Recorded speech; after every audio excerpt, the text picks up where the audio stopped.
जिहाद असा आरोप होऊ लागलाय आणि दुसरीकडे या प्रकरणाची इंटरनॅशनल पोर्नोग्राफीशी संबंध आहे का असा पण आरोप होत आहे. आपण एसआयटीला माहिती घेतली. उद्या पोलीस याबद्दलच्या तुम्हाला सर्व प्रश्नाची उत्तर पोलीस देतील.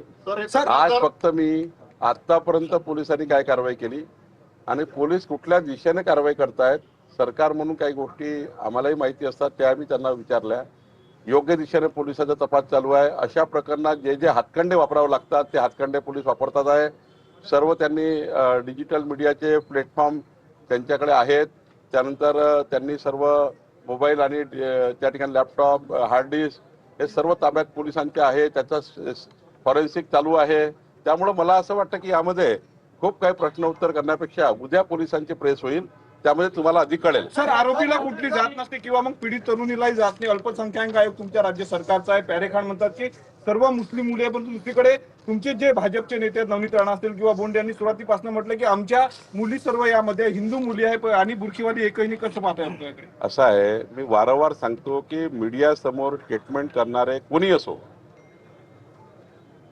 माझी सर्वांना सूचना विनंती आहे, जोपर्यंत पोलीस अधिकृत स्टेटमेंट मीडियाला करत नाही किंवा अधिकृतपणे सांगत नाही तोपर्यंत तो भारतीय जनता पार्टीचा असो, काँग्रेसचा असो, कुठलाही नेता असो, त्यांनी अशा प्रकरणाची सेन्सिटिव्हिटी लक्षात घेता, संवेदनशीलता लक्षात घेता, कारण अशा प्रकरणात तुम्ही जास्त बोलाल तर जे व्हिक्टिम्स आहेत ते घाबरतात पोलिसाकडे येण्याकरता. तुम्ही राजकीय स्टेटमेंटमुळे घाबरतात, समाजामध्ये वेगळा त्या ठिकाणी मेसेज जातो. त्यामुळे पोलिसांचं काम पोलिसांना करू दिलं पाहिजे. पोलीस अधिकृतपणे सांगतील आणि असे बयानबाजी करून दोन समाजामध्ये, दोन धर्मामध्ये, अमरावतीमध्ये वातावरण जे तंग आहे त्याला अधिक तंग न करता पोलिसांच्या चौकशीवर जास्त भर देऊन थेट आरोपींना जास्तीत जास्त शिक्षा कशी होईल असे गुन्हे पुन्हा अमरावतीमध्ये होणार नाही, कोणाची हिंमत होणार नाही.